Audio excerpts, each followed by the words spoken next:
All right, recording. Here we are, ladies and gentlemen. Let me start out by saying that there's never been a bigger example of one of us does not belong. That would be me. Never felt more inferior in my life. I'm the only one literally on this call that is not professional athlete, collegiate athlete. So obviously we got special guests tonight. Thayer Thomas coming at you live from Minnesota. Trent Pennix coming at you live from Raleigh, North Kakalaki. Wanted to get everybody together, chop it up a little bit. Trent and I just came from the basketball game tonight where something that I've been waiting my whole life to see finally fucking happened. Got to see some banners, some new banners, the Final Four banner and the ACC championship banners. That was pretty wild. Trent, what'd you think of that game? No, that was pretty cool. For my whole time living, I've never seen something like that done at PNC, with the basketball teams. Lenovo, buddy. Lenovo Center now, buddy. Oh yeah, Lenovo Center. Hey, you probably don't even remember when it was actually what it was called. It was called the RBC Center back in the day. Buddy, yeah. I'll do you one better, Thayer. Before it was before the PNC, before Lenovo, it was the ESA, Entertainment and Sports Arena. They didn't even have a name. That's crazy. Have y'all ever been to a basketball game at Reynolds? Yeah, I have. Have you? A women's game, but not when men's played over there. Man, I have. I wish they would move back there, man. There was nothing like it. I remember when I first moved to North Carolina, my first NC State basketball game, my Uncle Kevin took me. Now that I'm thinking back on it, I'm pretty sure that he got hammered that game too. So I remember him kind of falling over a little bit while walking out of the parking lot. But you used to be able to smoke cigarettes inside that place. Reynolds? Yeah. Yep. Old tobacco. So big week in sports, obviously. Thayer, before we get going, why don't you give us an update? What are you up to? What's new? What's exciting? Yeah, just finished Sunday Night Football last night. We're now 6-2 on the season.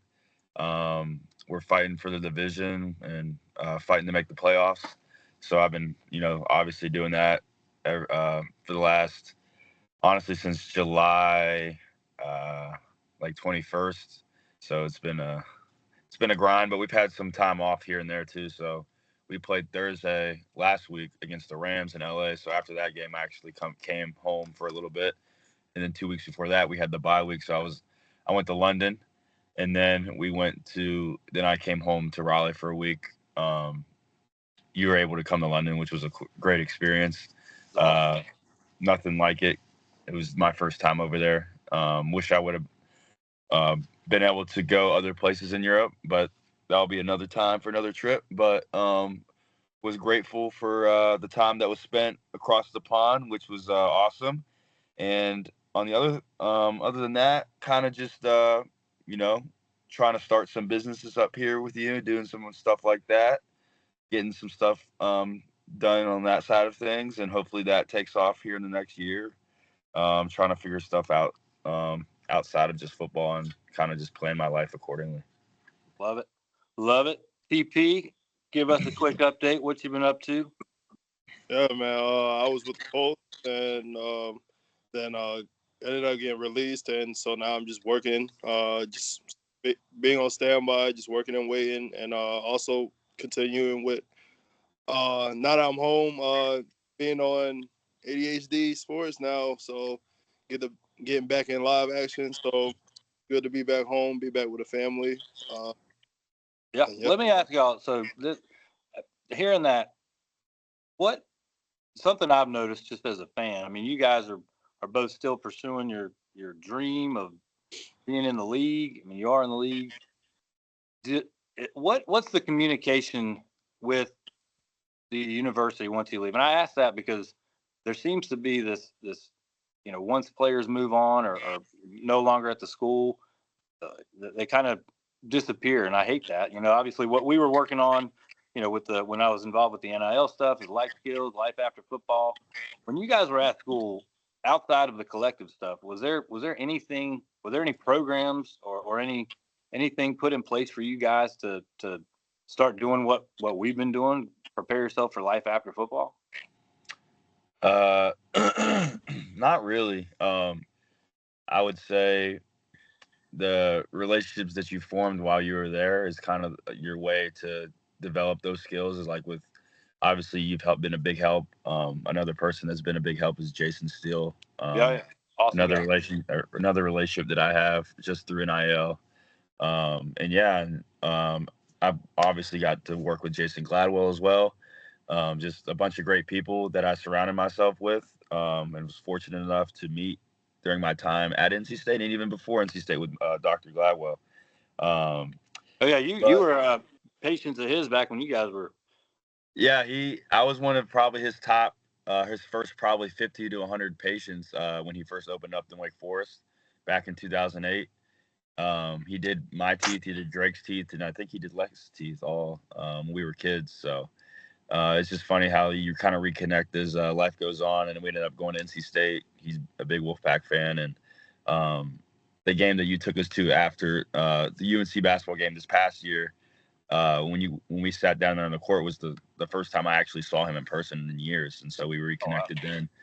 And yeah, from that moment on, we've been in a lot of communication and just done a lot of things together. But yeah, going back to your question, there's not a lot of like things set up for the athlete. It's kind of you get what you put into it, or you get out of it what you want out of it, and so you're kind of left with pulling your own strings a little bit, making your own relationships. But I think the biggest thing that helped me, I wouldn't say these relationships were really made until NIL was a thing. We had some of these kickstart events towards the end of my career, these mixers where they invited, so many players from the team. I think it was like five or six guys that got invited back when I was playing. And we were able to go to some of these events and meet people that actually are bringing in the big dollars for the football and all the athletics and stuff. So, and then just what they did for a living, and kind of just sat down and talked with them. And if it wasn't for that, I don't know if I would have had anything really set up outside of after I was done playing. But thankfully that was the case for me. I was able to do some of that stuff. Yeah, like Trent brought up something tonight. We were talking about the game this weekend, Duke, and just the ability or not really knowing where to go, just to like get tickets, things like that. I just feel like I wonder, like, you guys were around other athletes that went from college to the pros or went on to do their own thing. Are we different in that sense? Like, I just feel like as household name athletes, for either one of you to ever have to wonder how you could get a ticket to a game just seems absurd to me. But so, like, I usually just ask Adam Clark. But I mean that's never been an issue for me so far. But I do, like, when, just say this staff does leave eventually, when these guys are no longer here, like the guys that were here when I was here, some like guys that played for Tom O'Brien or Chuck Amato, like that doesn't have that staff here anymore. I don't know how they get stuff. I'm assuming it's through the Wolfpack Club or through the same people that I get my tickets from. But if it wasn't for like knowing the people really well, I don't know if I would know either, really. That's wild. That's wild to me, man. Hold on. I just feel like, I mean, you guys, Trent, you're still here local. Both of you are local athletes that chose to come to NC State, that, went on to having the opportunity to be in the top, whatever, 0.5% of collegiate athletes. And I've just noticed, as an innocent bystander, the visibility or the presence of, I mean, we have a lot of guys that are in the NFL still, like big name folks. I mean, that you just, once they leave, it's like you just never see or hear from them again. I know, the events that we put together, or that the collective put together, like Philip Rivers came to town, all that stuff. But, I just feel like we're kind of missing the boat a little bit in one, showing appreciation to you guys. Is, sometimes I just feel like once you guys leave, it's like, all right, yeah, thanks for your time here, on to the next. I don't know. And maybe it's just me. Maybe it's not, doesn't even cross y'all's mind, but I mean, I think the biggest thank you anybody could ever give somebody that played here, or like was a somewhat of a household name at the university, would be just like the life after football stuff, like just helping people as far as like opportunities that arise, or kind of like you and Trent are starting a podcast, or like even just like being a business partner with me and doing stuff like that. Like you can't really talk about how much that actually like means to me, or I can't really speak for Trent. Obviously, I probably think would mean a lot to him, but that's just really special because you're helping myself set up something that could potentially help me and change my life outside of just football. And like it's hard in today's world to like do some of these things, and especially if you don't know the right people or have the resources intact. So yeah, what I saw, again, not to make this all about the NIL stuff, but what I saw when I first got involved with NIL, it was really about just wanting to get something started here. And as I got to know you guys and know your I saw firsthand, every single person in that locker room thinks that they're going to the league, and very few of them do.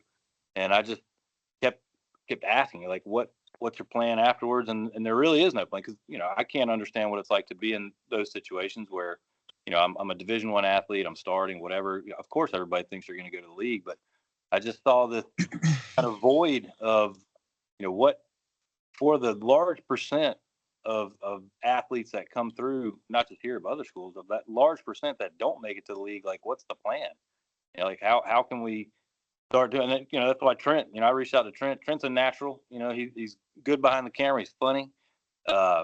And your contacts, your network, it just makes sense, right? And I just want to do whatever we can as fans. You guys lay it all out on the line. Some of the best times, some of the best relationships in my life have happened in that parking lot watching you guys play.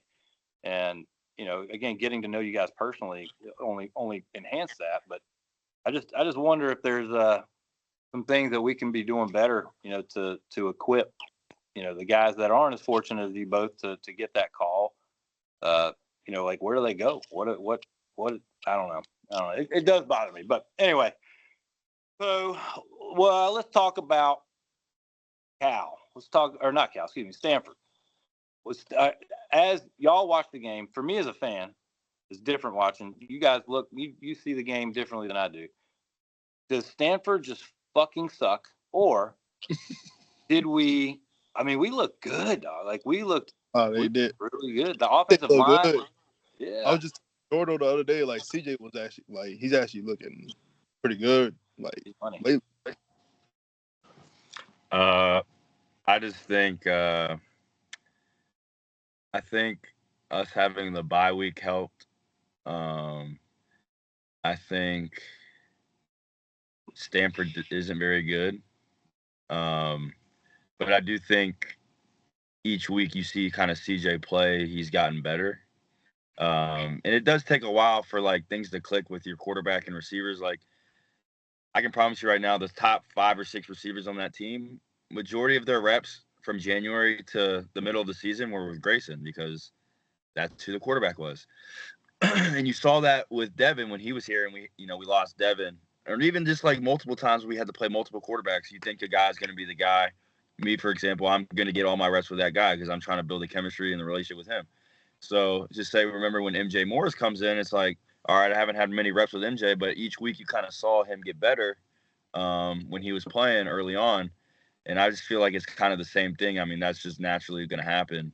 How many reps do y'all get, like, in practice, like the Grayson CJ example? How many reps do second string at the time? How many reps do they get with your first string? None. I mean, the only time you're going to get reps with them is like routes on air or one-on-ones. But like when you're in teams periods, when you're in 7-on-7 periods, the one quarterback is going with the 1 receivers, and then the 2 quarterback is going with the 2 receivers or 3 receivers, and then even sometimes the 3 quarterback will get in with the 2. Like, it's just a bunch of different mixtures. For real. You said what? I said, unless you got a package like that, unless that quarterback got a package, goal line package, then He'll probably be in. But other than that, like, yeah, like what you said, it's mainly set in stone. Like, one be with the ones, two be with twos. So, yeah, I mean, I get so that's probably just a timing, wanting to spend the most time in practice as you can with your who you hope is going to be your starting rotation. How about, there's a big weekend, not just for the Wolfpack winning, but something that was pretty damn cool to see. Peyton getting put up in the Ring of Honor. That was pretty awesome, man. That guy. So I got to spend some time with him the day before when he got here, and I mean, he's a big dude anyway. He's a fucking monster. And I swear he's grown.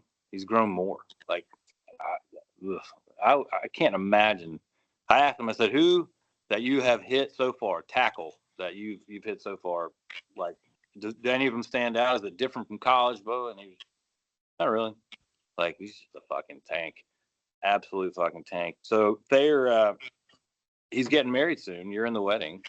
Yeah. Talk to the bachelor party, or like what's going on there? He's kind of you know how Peyton is, like when it's the season, it's like I talk to him probably once or twice every 1 or 2 weeks. I asked him, he wants to go to Gatlinburg. I don't know, he's kind of he just likes to be low key and stuff, but we'll see what happens. I want him to go to the Bahamas. That would be fun. We've already experienced that. Yeah, that's why I want to go back. DP, you got your passport, buddy? You said what? You got your passport? I need to get mine. You do, buddy. You do. If you're gonna be my partner in ADHD, which obviously we're gonna travel, we're gonna go some places, buddy. Yeah, I need to get mine ASAP. Hey, so a couple funny stories about Peyton though. Well, first of all, congrats to him because that's pretty big time to see your name up in the rafters. That's like awesome. That. I can only just imagine the way he felt and his family felt, but yeah, I'm gonna be in his wedding, which is cool. So back in 2017, he was committed to North Carolina. Drake was a recruit at the time as well, and so Drake and him were going to all these visits together. Well, not really. When Drake would go to UNC for his visits, Peyton would always be there because he was committed to Carolina. And then on top of that, they would go to these these camps, these Nike camps. And so then when my dad would take Drake, Chad Wilson, Peyton's dad, would take Peyton. And so then my dad and his dad got to know each other because they would every other weekend they'd be going to these camps, and they just find each other, attending and being there for their sons. And then also on top of that, Drake and him were both linebackers, so they would be around each other watching the same position group and same drills and stuff. So my dad got to know his dad pretty well throughout that process. And it was just very similar, like-minded type families. And it was just funny because Drake and Peyton became really good friends over this time period. And like Peyton's like, Drake, man, you need to come to North Carolina. Like, it's going to be awesome. This is right after the time they went to multiple ACC championships. It's like Trubisky was there when they had Switzer and all these guys. So like, Carolina football was probably that was in its peak in the last so many years, probably. And so then the 2017 season happens. I walk on at NC State, and during the season, like UNC is like 2-9, and Drake's. I mean, we have like 8 or 9 wins at this point, and Drake is basically telling Peyton, he's like, "Hey, look, man, I'm not going to go to UNC. I'm kind of eliminating them from my process. I'd love to play with you. I think we'd be a really good duo together. But I just have to let you know, like, I'm not gonna be able to come to North Carolina. It's not part of my plans. But I think you should really consider coming to NC State. That's the way Drake was talking about it to him. So when they started to lose, and then Peyton started to realize, like, nobody's showing up for these football games over there at Kenan Stadium, and it just got worse and worse. And then their head coach kind of was like on the hot seat too. What was his name? Butch Davis? Fedora. Right, Fedora. Butch Davis. Yeah. So we get to like November-ish, and Drake's like, bro, like, I think Peyton might decommit from North Carolina. And I'm like, really? And he's like, yeah. And then like a week later, Coach Doran calls me up to his office and is like, hey, Peyton's still committed. I'm a walk-on at this point. I'm still like a walk-on. Like, I'm not even playing. I'm a redshirt. he's like, hey, I know Drake's pretty close with Peyton. And meanwhile, Coach Doran's still recruiting Drake. He was like, we're going to have him on like a secret official visit. Like he's still committed to them, but we just want to bring him on an official visit because we feel like we could get him to switch if we, just, run it down to him, show him the atmosphere, kind of just tell him, and show him what we're about. And he's like, I'd like for you to host them if you would like, if you were available this weekend. Obviously we have the game and everything. We're playing Clemson. But I think you'd be a great fit to host him, especially with Drake's relationship with him. Yeah. And so then I hosted him. Where'd you take him? Huh? Where'd you take him out? So we went to Gonza, like to eat dinner right there on Hillsborough Street. It's not called Gonza anymore, but it's like, the restaurant at the bottom of the A-Loft right there at the bottom of Hillsborough. So he stayed at the A-Loft for his official visit. But we just went to like SIG frat parties, and we were not 21 yet, so we didn't go. I didn't know anybody really, other than like the older guys on the team that were like older. But kind of back when we were younger in college, like the frat parties were like the funnest thing you could do. Honestly, that was kind of what we did. So we did that, and then So after the visit went really well, and he a few weeks later decommitted, and then he actually tore his ACL his senior season, and he hadn't officially committed NC State yet. He told Drake that he was going to commit because I think Notre Dame wanted him badly and Ohio State wanted him, but he told Drake he was like, I'm going to commit to NC State on signing day. And so when he tore his ACL, got his surgery, word on the street was UNC players and Fedora went over to his house and tried to like comfort him and like show them that like they loved him or whatever and cared. Coach Doran found out that did that, and Coach Doran called me and he wanted me to go over to Hillsborough and like bring him some stuff and like and basically try to do the same thing, like kind of kiss up to him. I'm like, okay, if you want me to do that, like me being a freshman, like I'm not even on scholarship yet. Like I was like, okay, I'll do that if you want me to. And so I told Drake about it, and Drake called Peyton, and Peyton called me immediately and said, hey, bro, if you think you're going to come over here to my house and bring me some stuff and try to get me to commit, he's like, don't effing come to my house right now. You don't have to come to my house. So are you saying that you're largely responsible for Peyton Wilson playing football at NC State? I would say Drake is probably more responsible than me, but I was his host and I kind of sealed the deal. Sealed the deal, buddy. You're a fucking stone cold killer, TT5. And then the last thing I would say, I got two more things. So then when he got here, Coach Doran thought it was a good idea because how I'm about my business and kind of go about things. I left my roommates. I left Emeka Mezzi. I left my roommates to move in with him to make sure that he was kind of squared away, which I didn't have a problem doing that, but we lived together for about 2 years. It was kind of funny. Yeah, I heard a few stories about that time. Yeah, just on multiple occasions. Like I think I lived with them a little bit for a year or so, and then like later in our careers, we moved in back together again. And then the last story, we obviously went to the Bahamas because he got hurt that year going into my last year. We went to the Bahamas. It was a great time. Even though after like an hour of being there, he wanted to go home already. He was he said he was going to catch the next flight back to Raleigh because he just said he needs to go home. He misses his girlfriend. He just misses everything about Raleigh. Oh, yeah. We're in the Bahamas. We fly on a private jet, and the only thing he can think about is Raleigh.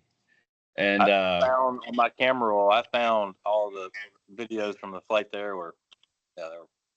Keep going. And so that was awesome. And then so we get to that first game at actually take that back. So we're about to leave the Bahamas to come back for camp. Like we're leaving the Bahamas, and we have camp in 24 hours. No. And you, motherfucker, lose your passport. And so then me and Peyton and Drake have to fly back by ourselves. And Peyton's like sitting over here in the plane. He's like rocking. He's like, are we going to make it? Are we going to make it? Are we going to make it back? So look, part of that. So Doran told me they have camp. They cannot be late. Do not what? And I was like, of course not. What about? So, the morning of that, we're getting ready to come back. And so first of all, let's back up. We played golf Peyton played golf for the first time. It was Peyton and I against you and Drake. I still have video. You guys got your golf cart stuck before we even made it to the first green. Like, I knew that was going to be a fucking disaster. But yeah, so morning of, we're leaving. I'm not feeling great. I'm not getting ready to go to camp. So I was partying up. I was having a good time. You guys are over here sober as a judge, and I can see my heartbeat. I'm not feeling well. And yeah, we had a good time the first night. Other than that, we were locked in. yeah, you guys, you went down all the water slides while I was off doing whatever. But I remember waking up and getting all my stuff together, and I had a GoPro case that had a bunch of poker chips and my passport and everything. And it was just gone, nowhere to be found. And I instantly knew, like, this is going to be a problem. And everything was fine, man. So as a U.S. citizen, they can't deny you entry back in. But it was like right when we were getting ready to walk in, I'm in the airport with these guys. We're getting ready to walk out to the tarmac, and the pilot says, "Man, how you gonna lose your passport?" And then they all kind of turned and looked at me, and like, oh shit, I knew. So anyway, y'all got on a plane. I got to spend 2 extra days in the Bahamas. It all worked out. You almost lost to ECU. Yeah. So after that game, Tom was on his knees underneath the bleachers, thinking that they're about to make the field goals to beat us. And all this off-season hype, kind of like we saw this year. Not as bad as this year, though. Maybe it's me. I'm the problem. I'm hyping everybody. I'm getting everybody excited. People are pissed off at me for hyping everybody up. I mean, we did get up to ranked 9 in the country. So, I mean, and then we lost Devin. So, I mean, I don't think you can really count our season as a total failure because it really didn't have the whole season to see how it was going to end up being. But I was going to say, after that ECU game, Peyton pulled himself out, I think, at that game because he didn't feel right. He was coming off his long, that shoulder injury. He's already hurt both of his knees, both of his shoulders. Trent, you got hurt that one, didn't you? No, I didn't. Trent. ECU? Oh. Yeah, I fractured my scapula, ECU. The kid only had 5 targets that game, even though I had 60 yards and a touchdown. I mean, only 5 targets. I mean, come on, man. What are we doing? I mean, so whose fault is that? Is that miscommunication between you and Devin? Is that offensive coordinator? Like, we just sometimes call plays. I just feel like sometimes, especially in college football, college football, sometimes you call plays and don't really call plays for your players. You kind of just stick to kind of what your offense is, and whoever is in those positions kind of are left to make the play or not make the play. Where, in the NFL, it's kind of like, all right, each play, the first read is this guy. And it's not really like that in college. But to finish the story about Peyton, we get back to the Murphy Center. We win by 1 point. Everybody, we feel like we lost, honestly. And Peyton just, took himself out of the game. And I thought he was hurt again. And after tests and stuff, he was fine. But, we get back to the Murphy Center. And, we had me and Drake, we're in the parking lot with him for about an hour and a half to 2 hours after the buses got there because we were just talking about a lot of stuff. And he was like, "Man, I don't know if I think I'm just ready to be a coach. I can't play anymore. I don't think I can play anymore because I'm just really nervous about hurting my shoulder again. And it hurts when I'm playing out there and I can't play the way I need to play and like a savage that I am. I can't play the way I know how to play. I can play because my shoulder's hurting and I'm just in my head. And I just don't, if I can't be my best and I can't play the way I can play, I don't want to play at all." And then, when he said that, me and Drake really talked him out of that type of mindset. Really, I was like, bro, we play Clemson in 3 weeks. We have, 2 big games. We have Texas Tech in 2 weeks. So just we play Charleston Southern next week. Just take this week off and really just get your shoulder, feeling 100%. And, we need you the rest of the season. And if you're healthy, you're fine. It's just mental. You just got to fight through the mental things you're going through with your injury. It's not anything that has anything to do with the structure of your shoulder. It's in your head. You just got to get through it. And we were basically just kind of talking him into continue to play. And he was really set on not playing anymore. But I don't know. I hope, I think obviously what we said resonated with him. And he sat out a week or two, and then he finished the rest of the season. I think he was second or third on the team in tackles that year. And he was actually thinking about leaving, obviously, after that year because he was healthy at the end of the season. But he just wanted to give it one more run, and obviously it worked out for him. Oh yeah, I was involved in that. Whether he should stay or go. Trent, I'll tell you one thing. That season reminds me. I'll always look back at that season because I really did. More so than this, offensively, I thought this year was going to be something special. And it looks it's not too late. But I'll tell you something that sticks out to me was Trent getting hurt. And here's why: we hadn't had since Jalen Samuels, we hadn't had a flexible tight end like Trent.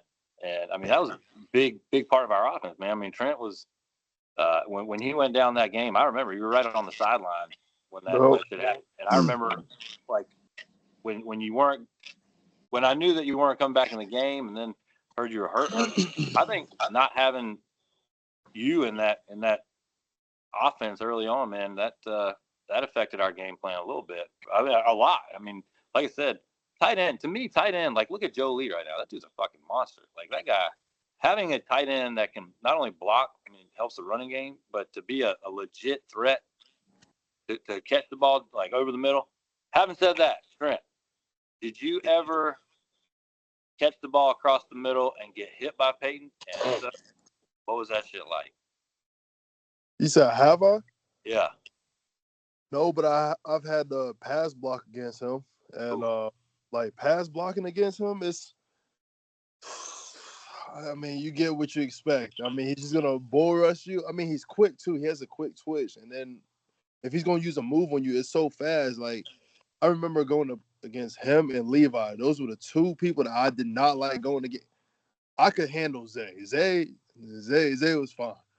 But Zay, you said you're handling Zay. She's your handling. Bro, no, I'm saying me and Zay would go back and forward. We actually made each other better. I ain't gonna lie. But go you were handling Drake too. Drake be trying to run his head through somebody's head, dude. Like he don't even do a move. Hey, congrats to Drake. He was team captain, man. That's pretty damn cool. It was. That's hard. Keep going.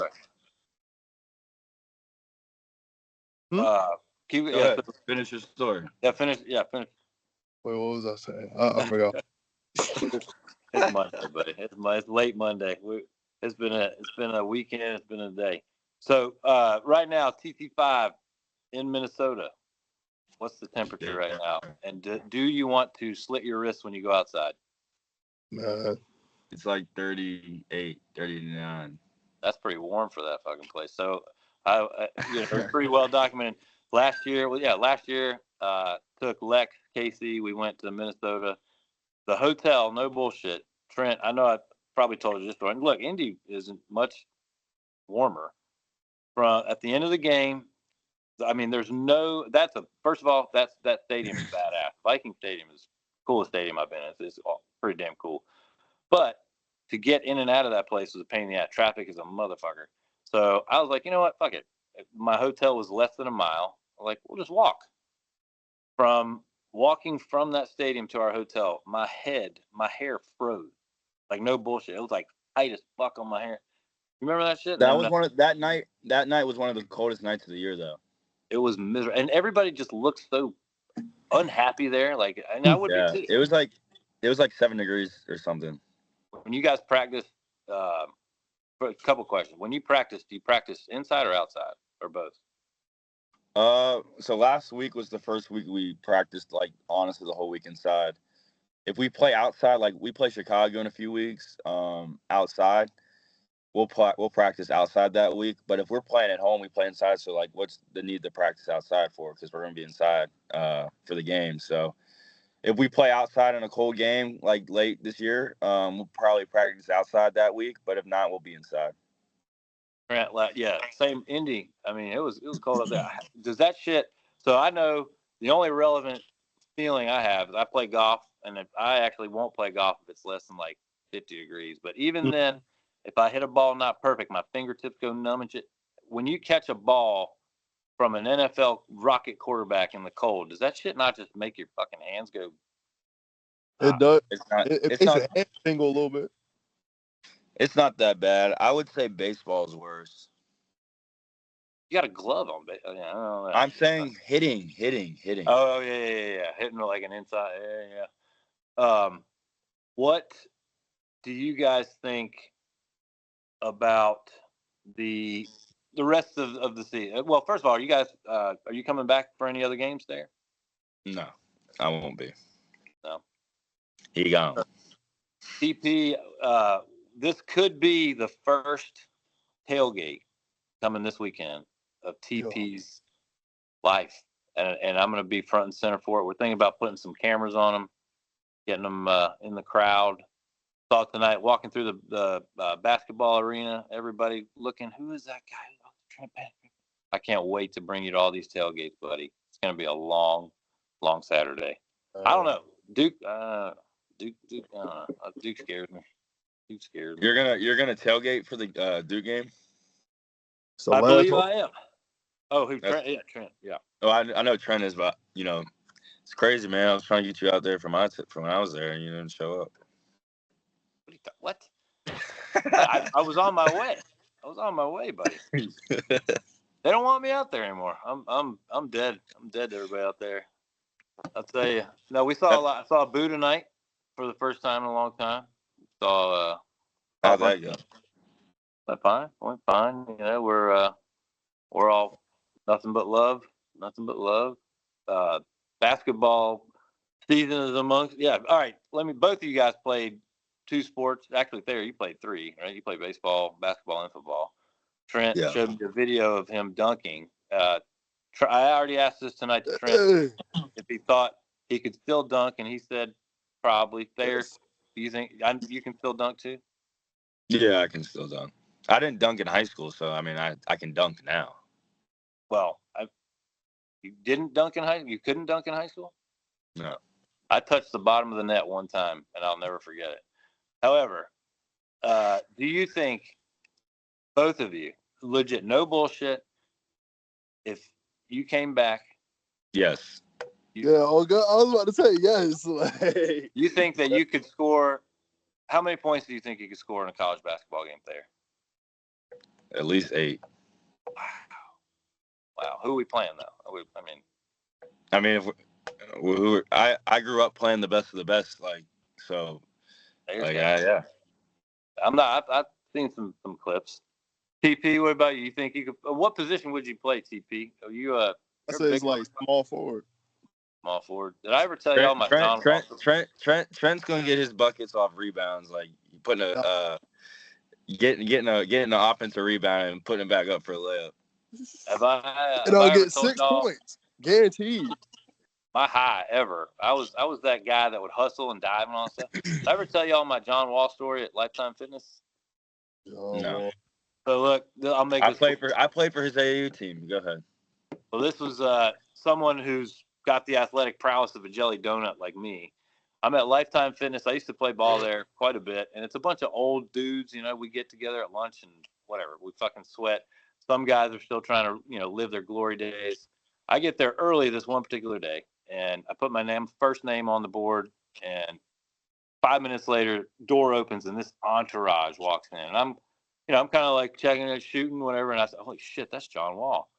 So anyway, long story short, I end up being on the team that is not on with John Wall. I wasn't so fortunate. This one old dude on my fucking team, cut off, gray shirts, wearing fucking rec spec goggles, the whole 9 yards. He was one of the guys trying to relive his glory days, especially with John Wall there. So somebody scored. I inbound the ball to this guy with the cutoff sleeve, and I start jogging back, whatever. I'm right about the free throw line. This guy tries some cross-court pass. In the matter of a millisecond, I see this hand grab the ball, and I look, and John Wall is coming right, and I am right underneath the basket.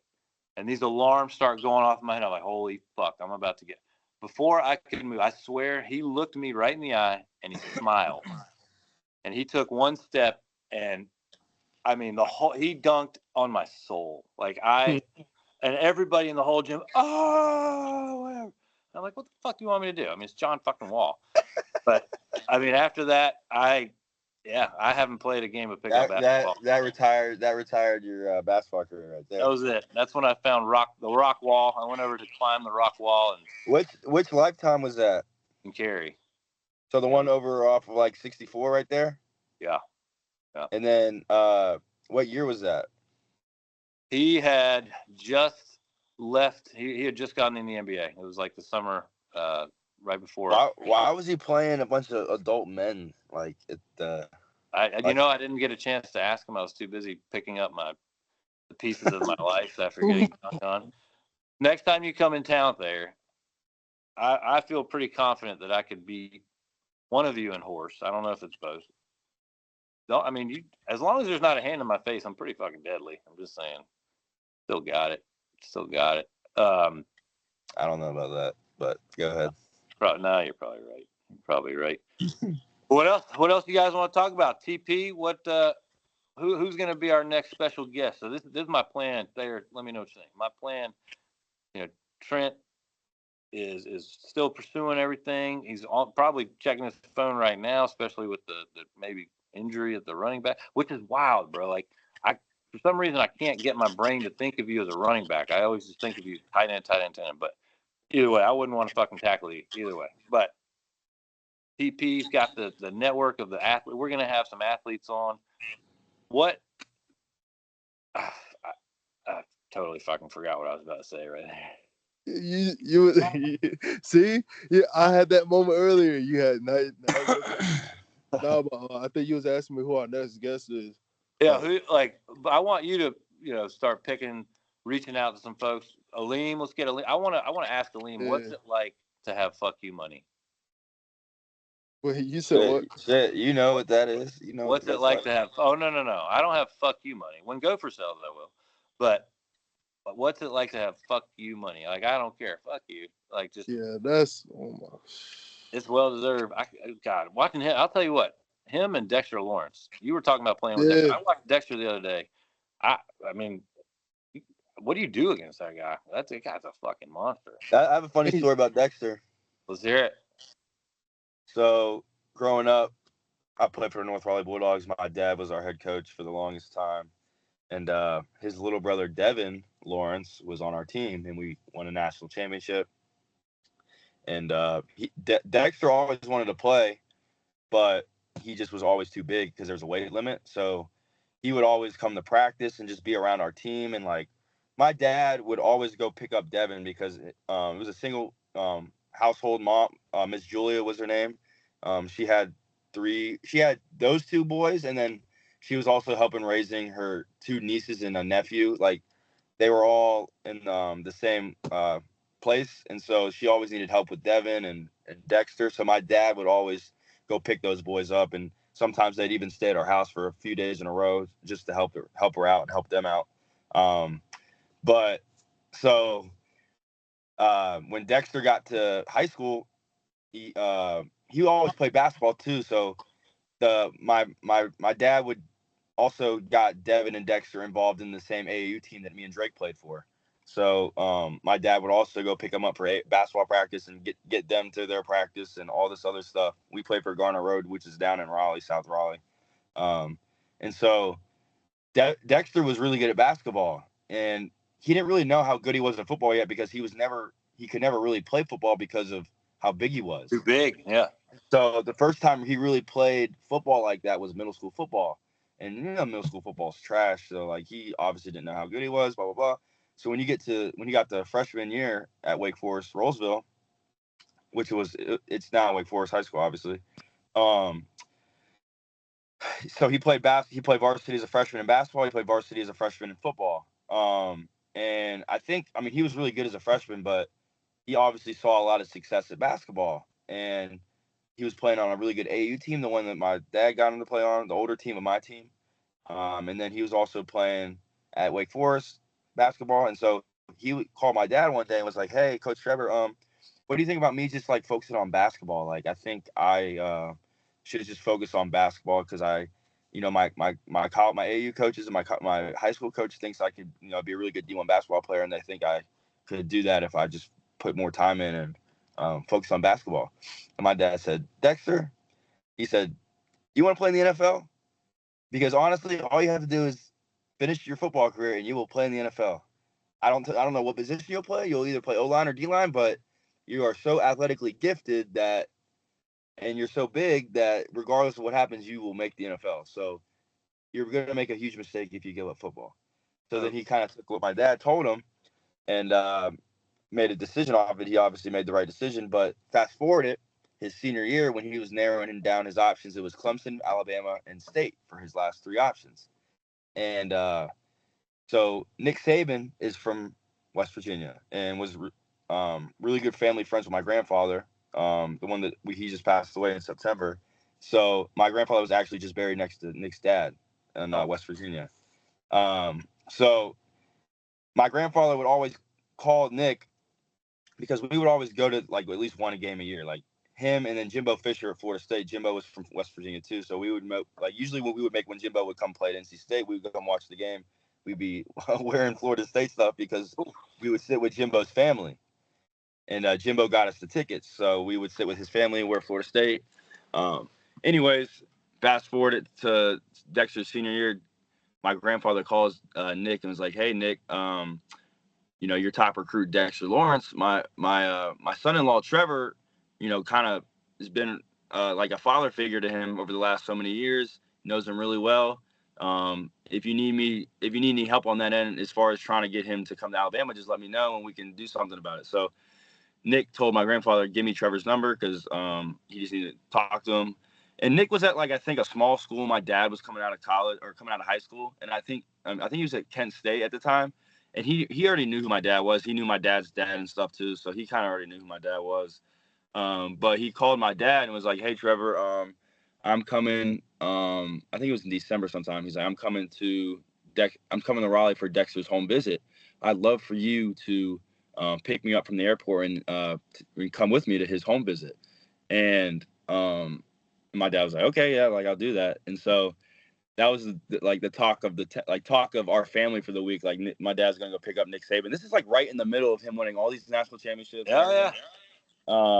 And so my dad is going to the airport to go pick him up. Like he's leaving my house, and Lex at the time was like 4th or 5th grade, and Lex was like SJ. Have you ever seen Blindside? Like that's Lex back when he was a little kid.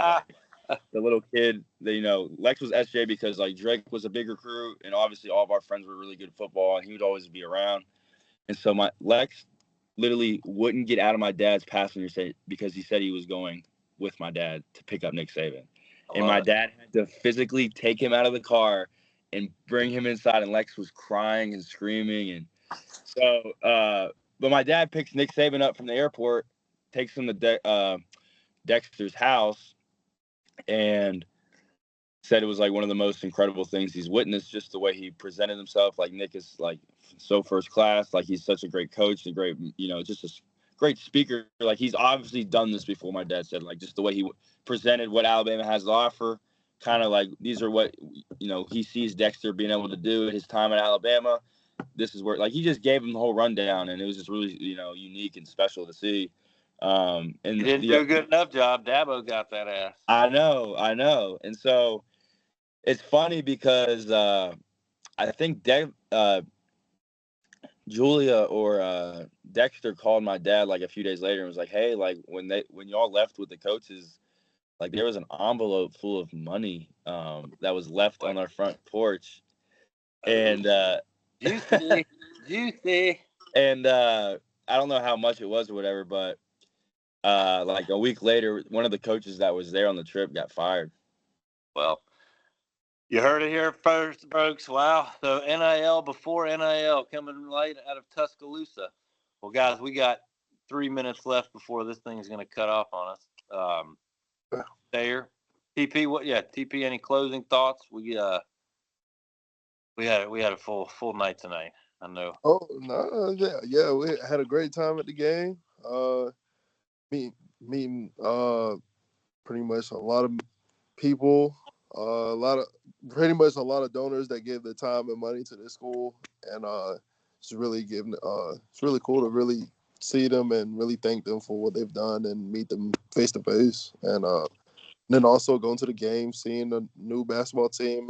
I ain't gonna lie, they pretty taller this year. All right. Yeah, they looked all right. I'll tell you, Parker's legit. Nah, for real though. He's legit. He went to Word of God, didn't he? I don't. I think he might have transferred. I don't even know. My brain is fried. I know I'd cross all y'all up. That's all I know. They might know. I don't know where he's from. You the hoop mixtape head. Who's Yeah, Thayer? that doesn't mean I follow. I don't follow these little kids around no more. That the kids of these generation. Yeah, you right. The Oh, TikTokers and the Instagrammers. I don't follow all that. Oh boy. All right, fellas. Well, I appreciate both of your time for hopping on, and Hey, quick question: Why are you bleeding on your arm? I don't know. I think so. I think I don't know what I did. Leaving the game, I did something scraped up. Yeah. Look, I'm getting old, bro. I'm fucking 45. What do you want from me? I mean, you're still biking 40 miles a day. I mean, come on. Did 25 this morning, dog. Yeah, Hell yeah. I got the iron lungs now, boy. I still need to see you on the trails on the bike. I think I got you still. Oh, buddy, no. I'm not taking that risk for you getting injured and then it's my fucking. Hey, I mean, I heard Newberry got you, so if Newberry got you, I feel like I got you. Come on now. We all know that's not. No. Look, last story. Actually, it's gonna cut off. I got a funny story for you about Newberry recently that I'll share with you next time. But y'all, thank you very much, and Thayer, good luck, man. Keep me posted. good luck, man. Come out. Actually, we're talking about coming. This will be fucking wild. Seahawks play the Vikings over Christmas, and we were thinking about maybe traveling out. I'm sure Shelly and Trevor, your family's probably gonna go out there. You guys should do that. I think we are. We'll talk about it. TP, I'll holler at you tomorrow, my man. Thayer, good luck, man. Thank you, guys. Appreciate you having me on. See y'all. Bye. Here you go. Here you go.